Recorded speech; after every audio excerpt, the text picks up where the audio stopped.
साथियों नमस्कार, मैं प्रेम प्रकाश आपका मेरे YouTube चैनल पर हार्दिक स्वागत करता हूं। साथियों, मैं आज आपके लिए बहुत ही महत्वपूर्ण वीडियो लेकर के आया हूं। साथियों, मैं आज आपको यहां बताने वाला हूं कि शाला दर्पण का एक नया अपडेट आपके सामने दिखाई दे रहा है, जिसमें आपको तृतीय भाषा, वोकेशनल सब्जेक्ट्स तथा ऐच्छिक विषयों की मैपिंग करनी अनिवार्य है। शाला दर्पण के नए अपडेट में जिसमें कक्षा 6 से 10 तक आपको थर्ड लैंग्वेज तथा कक्षा 9 व 10 में आपको वोकेशनल सब्जेक्ट के साथ साथ थर्ड लैंग्वेज भी अपडेट करनी है एवं कक्षा 11-12 के विषय हैं जो ऐच्छिक विषय हैं उनकी मैपिंग आपको करनी है। तो इसको किस प्रकार से आपको शाला दर्पण पे अपडेट करना है, ये संपूर्ण जानकारी मैं आपको यहाँ देने वाला हूँ। अगर आप मेरे चैनल पे नए हैं तो आप मेरे चैनल को सब्सक्राइब करें, लाइक करें, शेयर करें और वीडियो अंत तक अवश्य देखें। शाला दर्पण पे जो तृतीय भाषा व वोकेशनल सब्जेक्ट्स एवं जो ऐच्छिक विषय हैं उनको अपडेट करने के लिए आपको सर्वप्रथम विद्यालय की लॉगिन आईडी पासवर्ड लगा करके आपको यहाँ लॉगिन करना होगा। लॉगिन करने के लिए आपको जो स्कूल ऑफिस लॉगिन वाला ऑप्शन दिखाई दे रहा है उस पर आप क्लिक करेंगे। जैसे ही आप क्लिक करते हैं आपके सामने इस प्रकार का इंटरफेस दिखाई देता है। अब आपको यहाँ पर लॉगिन आईडी, यहाँ पासवर्ड, यहाँ कैप्चा कोड भर करके आपको यहाँ लॉगिन करना होगा। जैसे ही आप अपने स्कूल की लॉगिन आईडी पासवर्ड लगा करके आप लॉगिन होते हैं, आपके सामने इस प्रकार का इंटरफेस दिखाई देता है और होम पेज पे ही आपको एक पॉपअप दिखाई दे रहा है, जिसके अंतर्गत आपको कहा गया है कि कृपया ध्यान दें, कक्षा 9-10 हेतु प्रपत्र 7A और कक्षा 11-12 हेतु आपको प्रपत्र 7 के विषय एवं विषयों की मैपिंग करनी है। तो आपको कक्षा 9-10 तक के विद्यार्थियों के लिए प्रपत्र 7A और कक्षा 11-12 के लिए 7 विषय की जो मैपिंग आपको आवश्यक रूप से करनी है। अब यहाँ आपके सामने दो टैब दिखाई दे रहे हैं, उनमें सबसे पहला है प्रपत्र 7A, जो ए है वो 9-10 के लिए और प्रपत्र 7 है वो कक्षा 11-12 के लिए। तो यहाँ प्रपत्र 7A सबसे पहले करते हैं, अपन चेक करते हैं, यहाँ पे क्लिक करते हैं। जैसे ही आप क्लिक करते हैं आपके सामने इस प्रकार का इंटरफेस दिखाई देता है। अब उसमें आपके यहाँ पर जो फॉर्मेट दिखाई दे रहा है वो यहाँ पर दिखाई दे रहा है प्रपत्र 7A, जिसके अंतर्गत थर्ड लैंग्वेज एवं वोकेशनल, थर्ड लैंग्वेज और vocational subject selection for 6 to 10 student. तो यहाँ कक्षा 6 से लेकर के 10 तक के विद्यार्थियों के लिए आपको वोकेशनल सब्जेक्ट एवं थर्ड लैंग्वेज आपको यहाँ पर सेलेक्ट करनी है। उसके लिए आपको सर्वप्रथम सेशन सेलेक्ट करना होगा। तो सेशन में आपको 2023-24, उसके बाद में यहाँ क्लास आपको सेलेक्ट करनी है और उसके बाद में आपको सेक्शन, जो भी आपकी सेक्शन है A, B, C, जो भी आपकी सेक्शन है वो आपको सेलेक्ट करना है। सेलेक्ट करने के बाद में जो बटन दिखाई दे रहा है उस पर क्लिक करेंगे और जैसे क्लिक करते हैं आपके सामने इस प्रकार की स्क्रीन दिखाई देती है।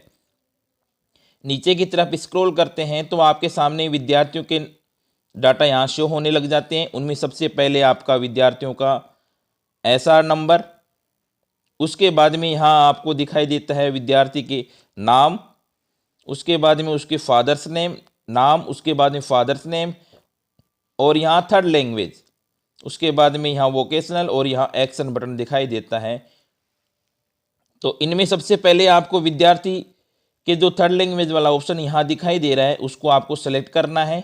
जैसे ही आप सेलेक्ट करते हैं आपके सामने इस प्रकार आपके द्वारा चयन की गई जो लैंग्वेज है, आपके विद्यालय में संचालित हो रही जो लैंग्वेज है थर्ड लैंग्वेज, वो यहाँ शो हो जाती है।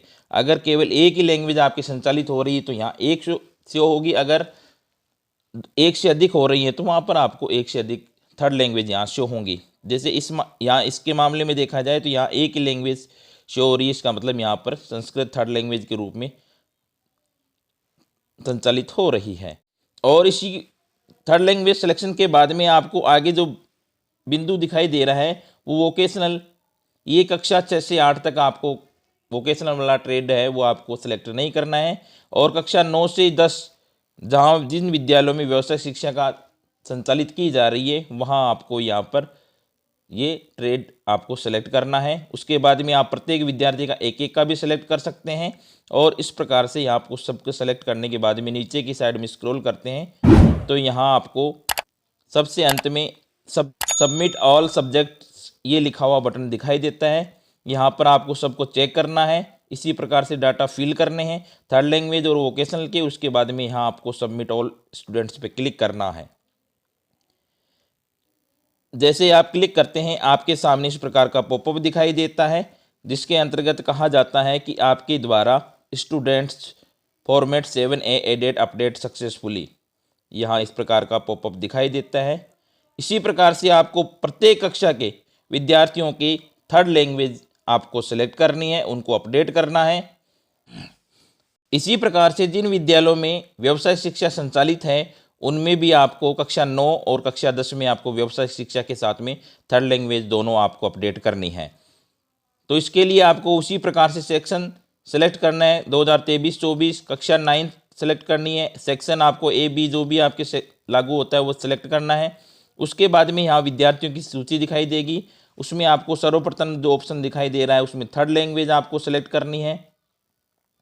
यहाँ उसके बाद में जो वोकेशनल ट्रेड आपके विद्यालय में संचालित हो रहे हैं उनमें से जो विद्यार्थी जो भी ट्रेड ले रखा है वो आपको यहाँ सेलेक्ट करना है, और उसके बाद में जो आगे एक्शन वाला बटन दिखाई दे रहा है उस पर आप क्लिक करना है।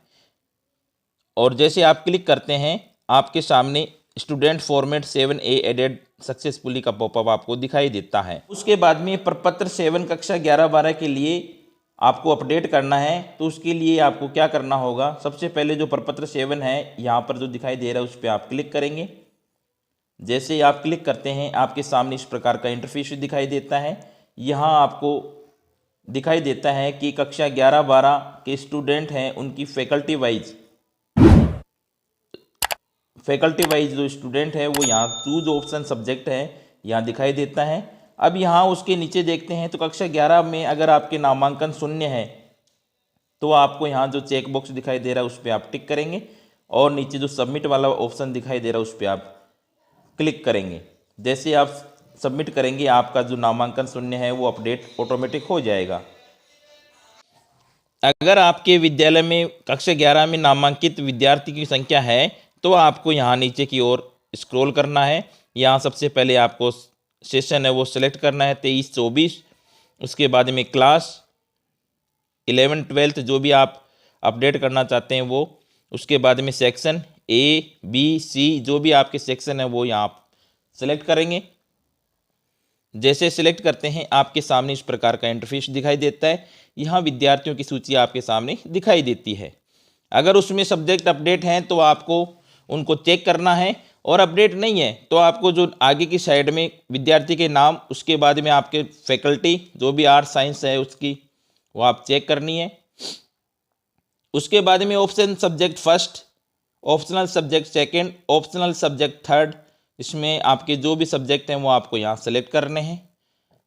अगर चौथा ऑप्शनल सब्जेक्ट है तो आपको यहाँ पर शो होगा जो आपके विद्यालय में संचालित है तो।